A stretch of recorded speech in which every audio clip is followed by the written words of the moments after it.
La Saint-Valentin, quelques livres que l'on m'a très gentiment donnés, ainsi qu'une petite réserve de bouquins achetés il y a un moment mais que je vous avais pas encore présenté. Voici comment naît un book haul totalement impromptu. Bonjour à tous et bienvenue donc dans une nouvelle vidéo qui, comme vous l'aurez compris, sera un book haul. Oui, il y en a assez peu sur la chaîne et je vous ai prévenu, il y en aura de moins en moins parce que tout simplement, j'ai besoin de faire descendre ma pile à lire. Mais disons que là, par la force des choses, il fallait que je vous présente quand même certains bouquins qui ont atterri chez moi il y a peu de temps.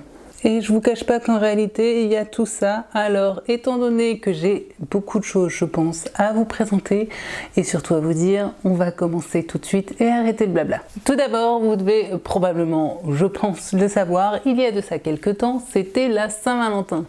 Alors en soi, ce n'est pas une fête que j'ai l'habitude de fêter ou quoi que ce soit, mais il se trouve que ce jour-là, Trip m'a gentiment proposé d'aller faire un petit tour à Cultura et de me choisir un livre. Ce qui fait que très rapidement, je me suis dirigée vers le rayon thriller et je savais parfaitement lequel j'allais choisir. Parce que ça faisait déjà quelques jours que je lorgnais sur sa sortie, que je l'avais noté et que dans tous les cas, j'allais me l'offrir. Ce sera donc le seul roman neuf de ce book haul et il s'agit tout simplement de À cache-cache d'M.J. Arlidge aux éditions 10-18. Bah oui, forcément, c'est le dernier M.J. Arlidge qui venait de sortir en poche. Et bien que je n'ai pas totalement accroché à son titre Dernier Sacrement, ici on revient dans la saga d'Hélène Grace. Et par conséquent, fallait à tout prix que je me le procure. Parce que bon, Hélène, faut avouer qu'avec moi en général, ça le fait plutôt bien. Et puis surtout, vu comment s'était terminé le tout dernier tome de ses aventures, j'ai vraiment très envie de découvrir la suite. Nous sommes donc ici, il me semble, sur le 6e tome des aventures d'Hélène Grace. Malheureusement, je ne pourrai pas vous faire un résumé de ce tome-ci parce que, tout simplement, ça spoilerait le tome précédent. Tout ce que je peux dire pour ceux qui ne connaîtraient pas potentiellement encore Hélène Grace et M.J. Arlidge, c'est que dans cette saga, on va suivre une inspectrice qui enquête principalement dans la ville de Southampton en Angleterre. D'ailleurs, M.J. Arlidge est un auteur anglais. Notre Hélène Grace est une enquêtrice, dirons-nous, parfois un peu borderline, qui a des mœurs et des envies sexuelles un petit peu particulières. Mais à côté de ça, il faut avouer que c'est une flic génialissime qui arrive toujours très bien à boucler ses enquêtes. Pour moi, M.J. Arlidge, c'est typiquement ce genre d'auteur qui sait pondre des thrillers, en tout cas ici plutôt des romans policiers, qui manient très bien leur suspense. Alors, on n'est jamais avec des retournements de situations finaux complètement dingues, mais en attendant, avec moi, ça le fait. J'aime beaucoup le personnage d'Hélène Grace, ainsi, on va dire que sa brigade rapprochée. J'aime le rythme de ses romans, j'aime ce qu'il me propose, en tout cas avec cette saga-ci. À chaque fois, avec moi, ça le fait. Je passe toujours un très bon moment de lecture et c'est toujours un très bon divertissement. C'est un petit peu presque mon plaisir coupable. Pour le coup, je suis presque un peu triste qu'il ne fasse que 400 pages, mais celui-ci, vous pouvez être certain et certaine de le retrouver très rapidement sur la chaîne. Parce que ça fait déjà quelques semaines qu'il me fait clairement de l'œil, que j'attendais de vous le présenter, mais alors là, c'est sûr, c'est l'une de mes prochaines lectures. Je vais ensuite passer à quelques romans que l'on m'a très gentiment donnés. Certains que je connaissais déjà et que par conséquent je suis très impatiente de découvrir, et d'autres pour lesquels ce sera l'inconnu total. Tout d'abord, on m'a gentiment donné Betty de Tiffany McDaniels aux éditions Gallmeister.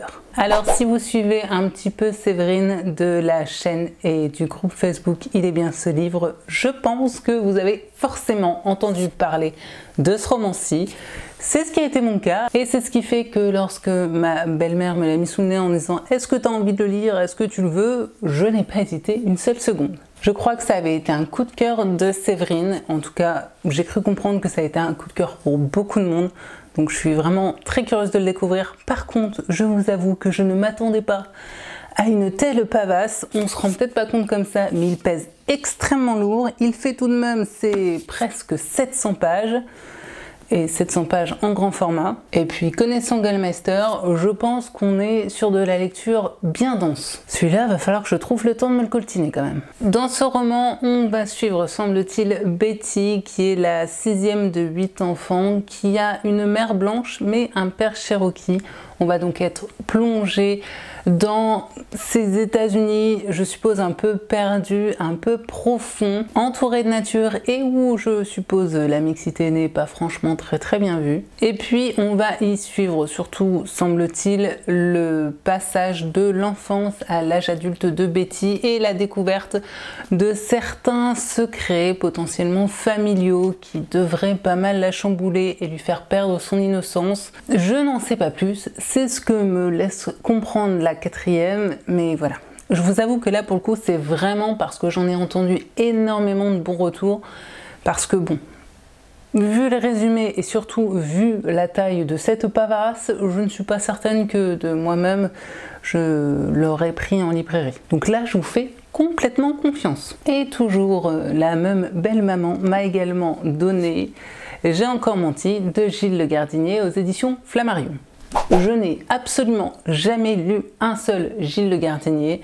Je ne connais pas cet auteur, je ne sais même pas à quoi m'attendre, je ne sais pas du tout si je peux lire celui-ci indépendamment des autres parce qu'il me semble qu'il a fait aussi pas mal de sagas. Bref, là ce sera la découverte totale. De ce que j'ai cru comprendre dans ce roman-ci, on va suivre une jeune femme qui est ce que j'appellerais moi une stressée de la vie, une nana qui se pose des questions sur tout en permanence et qui stresse pour absolument tout, sauf que du jour au lendemain elle va avoir un accident, elle va perdre la mémoire, elle va devoir du coup tout réapprendre et avant tout se réapprendre elle-même. Du coup face à un tel résumé, je m'attends franchement à un roman feel good avec peut-être quelques pointes d'humour, mais j'ai franchement peur d'y trouver pas mal de clichés. On va pas se mentir, là encore au premier abord, ce n'est pas du tout le type d'auteur vers lequel je serais spontanément allée.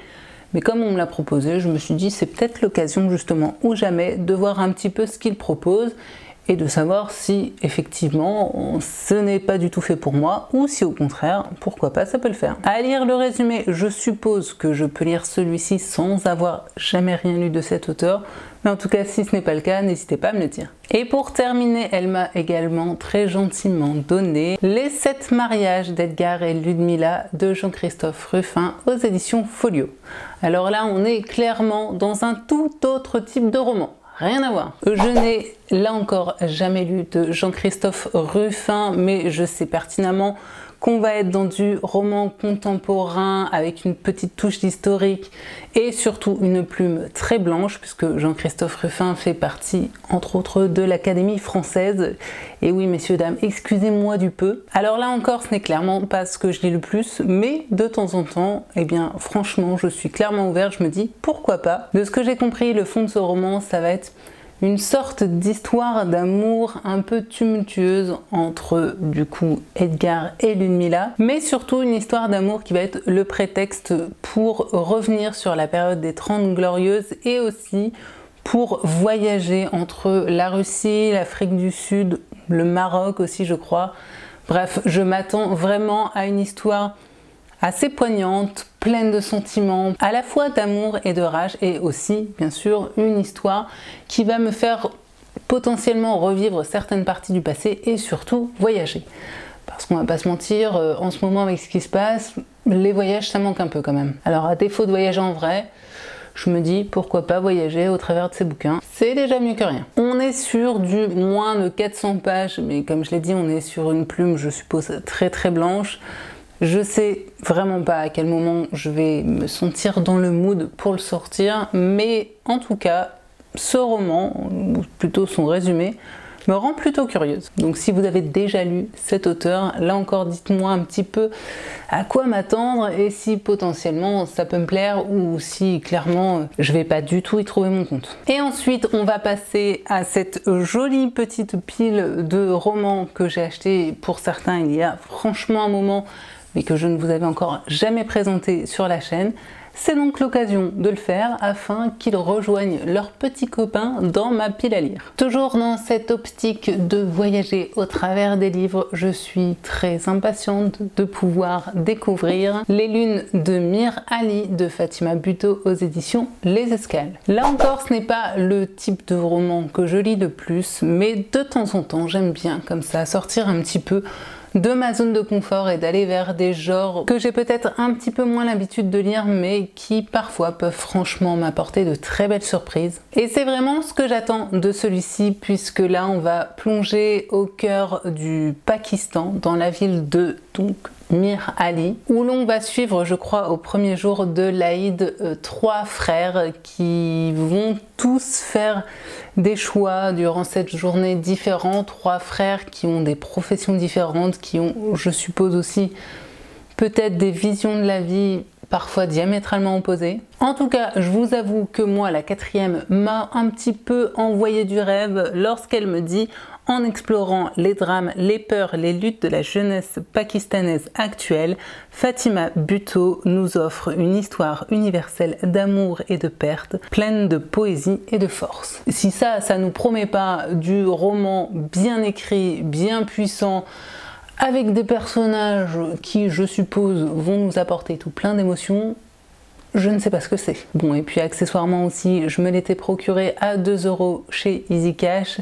Donc au pire, si ça ne me plaît pas, clairement, je ne me serais pas ruinée. Et on continue avec le voyage et les dépaysements, puisque je m'étais également procuré Meurtre dans un jardin indien de Vikas Swarup aux éditions Belfond. Avouez que clairement, ces 2 couvertures invitent tout de même pas mal au voyage. En tout cas, moi, ça me donne clairement envie de voir autre chose que le fond de mon jardin. Alors, le nom comme ça de Vikas Swarup ne vous dit peut-être rien, et pourtant, c'est l'auteur du, maintenant je suppose très célèbre, Slumdog Millionnaire. Alors, je n'avais pas lu le roman, mais bien sûr, comme je pense énormément de gens, j'avais vu le film que j'avais beaucoup aimé.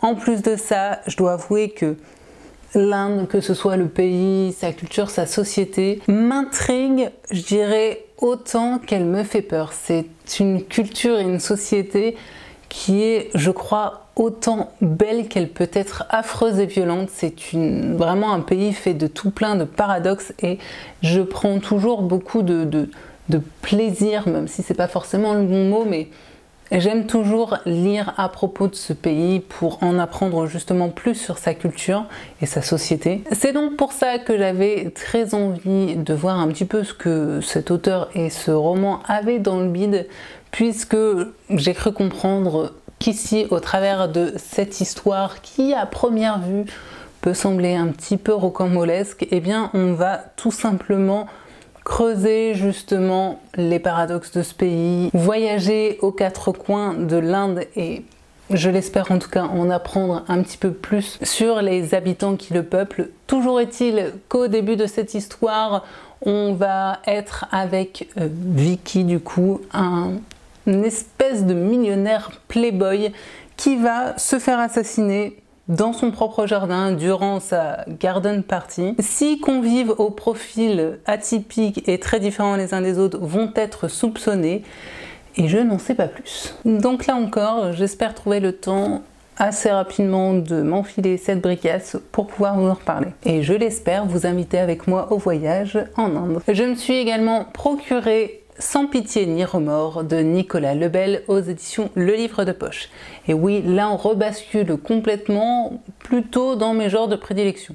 Et ce sera pas le seul. Bah oui, que voulez-vous, on ne se refait pas. Si je ne dis pas de bêtises, je crois que ce roman fait partie d'une saga, puisqu'on va y retrouver le capitaine Merlich, et je suis persuadée d'avoir déjà entendu le nom de ce personnage en tant que personnage récurrent. Donc là encore, s'il s'agit d'un tome 27, s'il vous plaît, prévenez-moi, histoire que peut-être je me mette à la page avant de lire celui-ci et de me faire complètement spoiler toute une saga. Avec ce roman-ci, on est bien de retour en France, dans une atmosphère de flics, tout ce qu'il y a de plus classique, où l'on va avoir, il semblerait, une enquête autour d'une statue qui a été dérobée dans un musée il y a 10 ans et de cadavres d'employés de ce musée retrouvés aujourd'hui. Une enquête qui, j'ai cru comprendre, ne va s'écouler que sur 48 heures.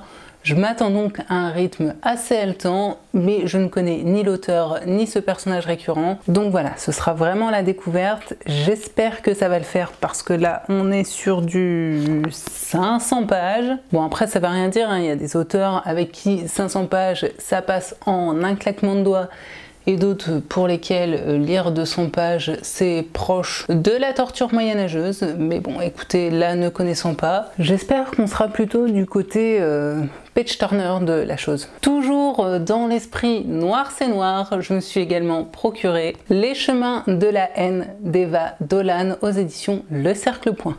Et oui, encore une auteure dont je n'ai absolument jamais entendu parler. Mais que voulez-vous, j'aime bien comme ça me mettre des petits challenges et essayer un petit peu des noms que je n'ai jamais vus nulle part en me disant que potentiellement je vais peut-être dénicher une pépite. Mais pour le savoir, il faudra que je trouve le temps de le lire. Bon, alors la première chose qui m'a attirée dans le résumé de ce roman, c'est qu'une fois de plus, on va se situer en Angleterre avec des flics. Et vous le savez, moi, les romans qui se passent en Angleterre, il n'y a rien à faire. À chaque fois, ça m'attire. Et quand en plus, on est dans l'univers policier, en général, ça matche plutôt bien. Quant à l'histoire, on va plonger dans l'univers du trafic d'êtres humains, avec pour toile de fond la ville de Peterborough, dans laquelle on va retrouver certains immigrés qui sont venus là, et surtout l'enquête va démarrer avec la découverte du cadavre d'un immigré qui est retrouvé calciné dans un abri de jardin.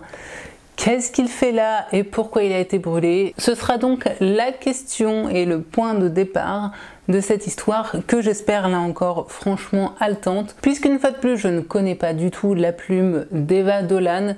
Mais voilà, en général, j'ai un petit quelque chose avec les auteurs anglais. La plupart du temps, ça le fait plutôt bien. Donc j'espère qu'avec elle, ce sera le cas tout simplement. Je me suis ensuite procuré Tout pour plaire de Chester Himes aux éditions Folio. De Chester Himes, dans ma pile à lire, j'ai déjà, je crois, La Reine des Pommes, dont j'ai entendu beaucoup de bien, mais sur lequel je ne me suis toujours pas penchée. Je me demande si celui-ci, ce n'est pas le tome suivant, ou en tout cas, on va être à première vue dans le même univers puisqu'on plonge une fois de plus dans l'ambiance de Harlem avec ses habitants, là une fois de plus haut en couleur avec une sorte de prophète.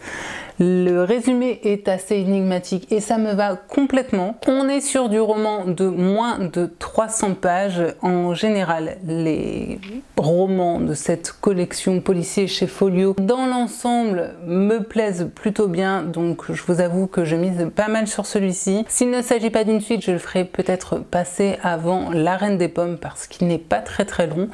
Et puis voilà, je me dis que là encore, histoire de voyager et pour le coup de partir dans les rues de Harlem, ça peut être pas trop mal. On reste dans la thématique du voyage, mais pour le coup, on va partir beaucoup plus au nord, puisque toujours chez Folio, je me suis également procuré Les Cafards de Jon Esbo. De Jon Esbo, j'avais lu Rouge-Gorge, qui d'ailleurs fait partie de la même saga. Alors je ne sais plus si c'est un tome précédent ou suivant. Bref, tout ce que je sais, c'est que dans Rouge-Gorge, comme ici avec Les Cafards, on va retrouver le personnage récurrent de Harry Hole. Oui, c'est ça, Harry Hole. Pour ce qui est de Rouge-Gorge, dans mes souvenirs, parce que j'ai dû le lire il y a au moins 2 ans, je dirais, j'avais bien aimé, même si il me semble que j'avais eu un peu de mal à accrocher avec l'écriture en elle-même de Jon Esbo.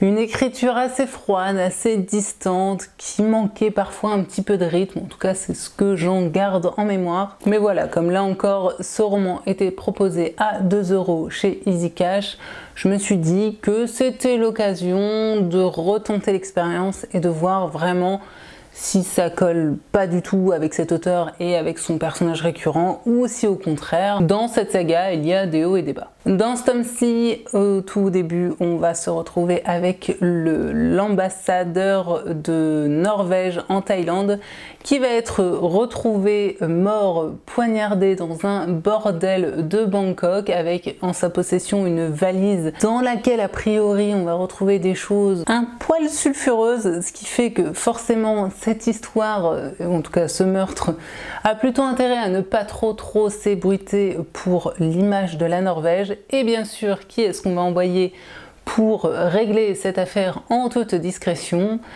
Harry Hole. Une histoire qui va reposer sur un fond de mafia, de commerce du sexe et aussi de secret d'État. En soi, pourquoi pas, le synopsis peut potentiellement me donner envie, j'espère juste qu'on va avoir une écriture pas trop lente, un personnage un poil attachant, ce serait pas mal, histoire que j'ai envie de suivre ses aventures. Et puis si ça ne le fait pas avec celui-ci, je pense que définitivement j'abandonnerai cette saga. Et l'on reste dans les pays scandinaves puisque je me suis également procuré Opération Napoléon d'Arnaldur Indridason aux éditions Le Cercle Point. D'Arnaldur Indridason, j'avais lu La Femme en Vert, que j'avais beaucoup aimé, qui était d'ailleurs le tout premier que je lisais de cet auteur.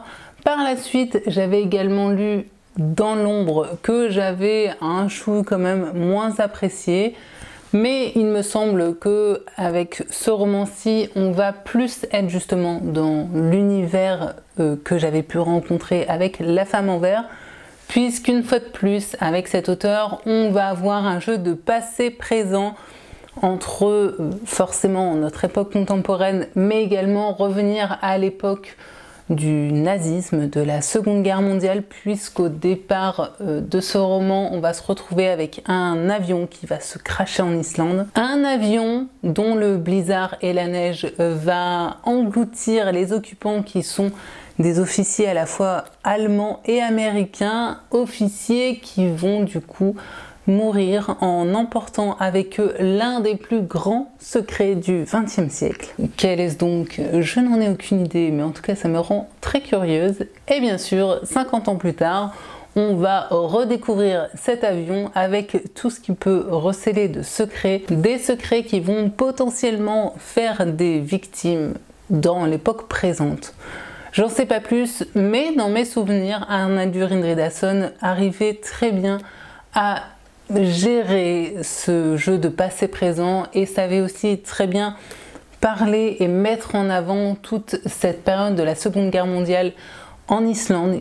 D'ailleurs, j'ai découvert pas mal de choses grâce à lui. Je ne connaissais pas du tout l'histoire de l'Islande par rapport au nazisme. C'est vraiment quelque chose qu'on nous apprend absolument pas à l'école. Et du coup, de ce point de vue-là, c'était hyper intéressant. On est sur du 400-420 pages, mais cet auteur est clairement, je pense, l'un des auteurs scandinaves avec lequel j'accroche le plus. Donc voilà, il ne me fait pas plus peur que ça.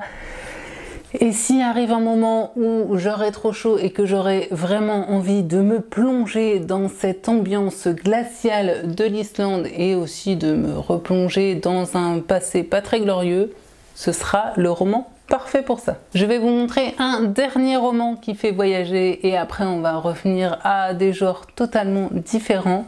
Mais pour ça, je vais du coup vous parler de la saga Maori de Caril Ferry, toujours aux éditions Folio.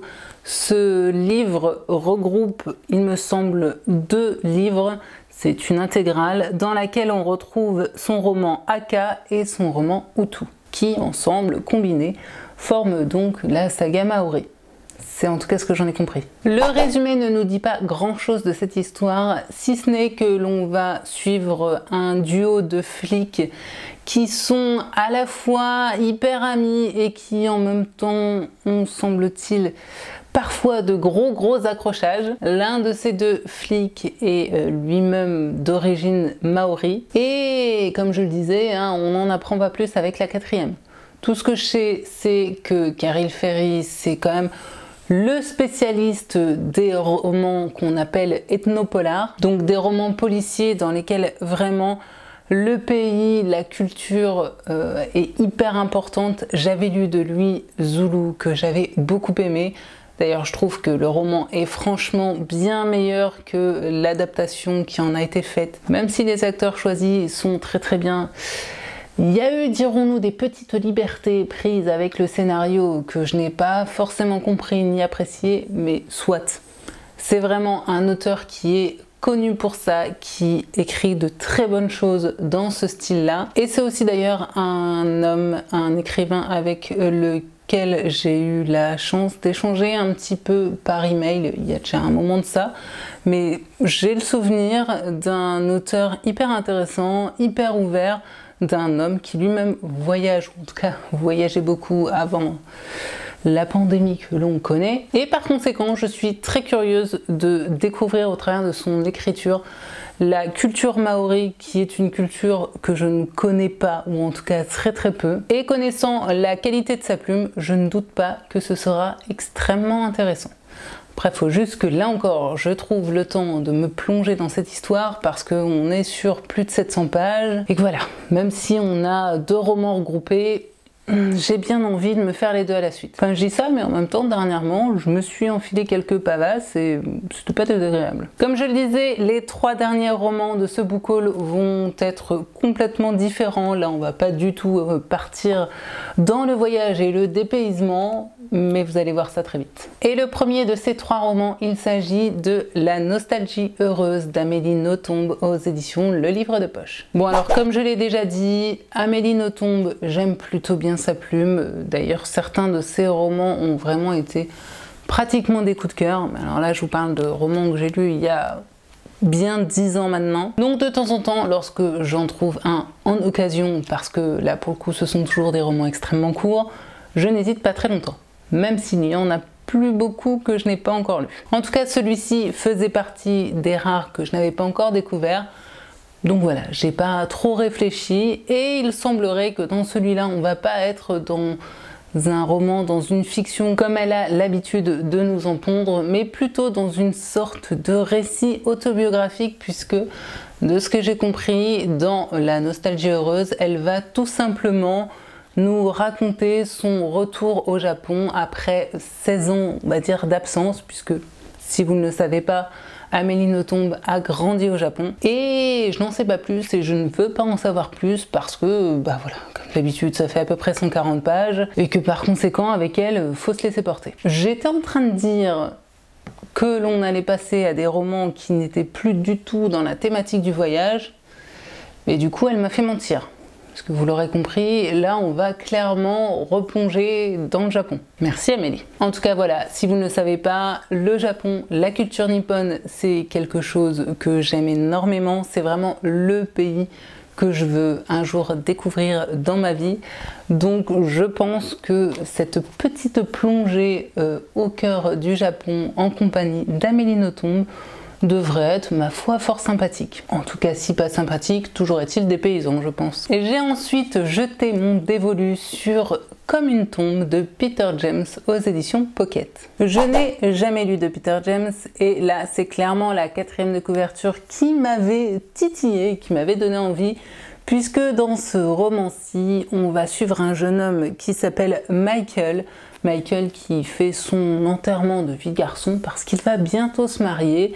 Sauf que ses copains de beuverie et d'enterrement de vie de garçon n'ont rien trouvé de mieux que de l'enfermer dans un cercueil avec une bouteille de whisky, une revue porno, de recouvrir le cercueil de terre qui se retrouve donc 6 pieds sous terre. Sauf que les heures passent et passent et que personne ne vient le délivrer. Du coup, sa fiancée, ne le voyant pas revenir et n'ayant pas de nouvelles, commence un petit peu à paniquer. Elle va donc rentrer en contact avec un inspecteur histoire de localiser son futur mari et de savoir un petit peu ce qui a pu lui arriver. Le problème étant que les seules personnes qui pourraient savoir où il se trouve sont du coup ses potes de beuverie et d'enterrement de vie de garçon qui sont tous morts dans un accident de voiture. Du coup, ça va être un petit peu plus compliqué de les faire parler. Je ne sais pas vous, mais personnellement, je trouvais ce résumé à la fois drôle et en même temps titillant. Et en plus de ça, il semblerait que Peter James soit là encore un auteur anglais. Je ne redis plus mon amour pour les auteurs anglais.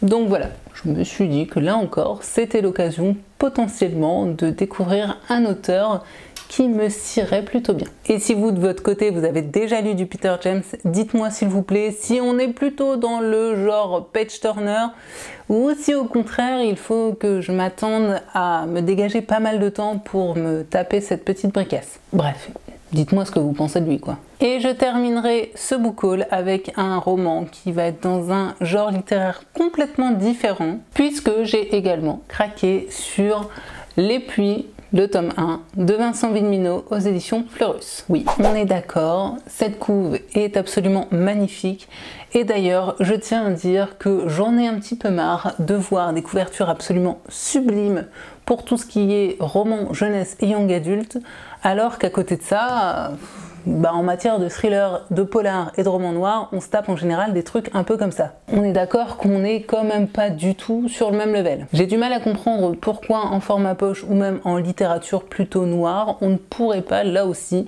faire des couvertures absolument sublimes. L'un n'empêche pas l'autre, on est bien d'accord. Toujours est-il que j'avais entendu pas mal de bien de cet auteur et plus particulièrement d'ailleurs de cette saga qui est en je ne sais pas combien de tomes, donc là encore n'hésitez pas à éclairer ma lanterne. On va à première vue être clairement sur du roman plutôt young adulte puisque l'on va suivre je crois un jeune garçon, un adolescent et sa sœur de ce que j'ai compris qui vont se retrouver tout d'un coup face à un déluge qui va faire monter les eaux de façon absolument exponentielle. Ils vont du coup très vite se retrouver complètement entourés par de la flotte. Alors dit comme ça, oui, ça rappelle énormément le résumé de Juste après la vague de Sandrine Colette que j'ai lu il y a peu de temps et qui n'a pas été une énorme réussite. J'espère donc que celui-ci m'embarquera, dirons-nous, un petit peu plus. Et de toute façon, là encore, on est sur du roman en état quasi neuf à 2 €. Donc je me suis dit, c'est l'occasion ou jamais de potentiellement découvrir cet auteur et aussi de sortir un petit peu là encore de mes genres de prédilection. Je ne prends pas beaucoup de risques et puis dans le meilleur des cas, je vais complètement adorer cette saga et je vais du coup devoir me procurer les tomes suivants. Voilà, c'est donc ainsi que se termine cette vidéo et heureusement parce que je vois que je n'ai pratiquement plus de batterie, ça tombe du coup parfaitement. Donc comme d'habitude, n'hésitez pas à venir me parler en commentaire des romans que je vous ai présentés aujourd'hui ou pourquoi pas m'indiquer également d'autres titres qui pourraient me plaire. Bref, vous le savez, comme d'habitude, je suis dispo pour discuter avec vous. Donc voilà, je vous y attends tout simplement. J'espère en tout cas potentiellement vous avoir fait découvrir de nouveaux titres, des titres qui peut-être vous auront donné envie. Et en tout cas, j'espère que cette vidéo vous aura un petit peu diverti. On se retrouve donc très prochainement sur la chaîne pour un point lecture. J'espère que vous serez au rendez-vous. Et comme d'habitude, bien sûr, je ne peux vous laisser sans vous souhaiter du plus profond de mon petit cœur paix, amour et littérature dans vos cœurs. À très bientôt. Bye!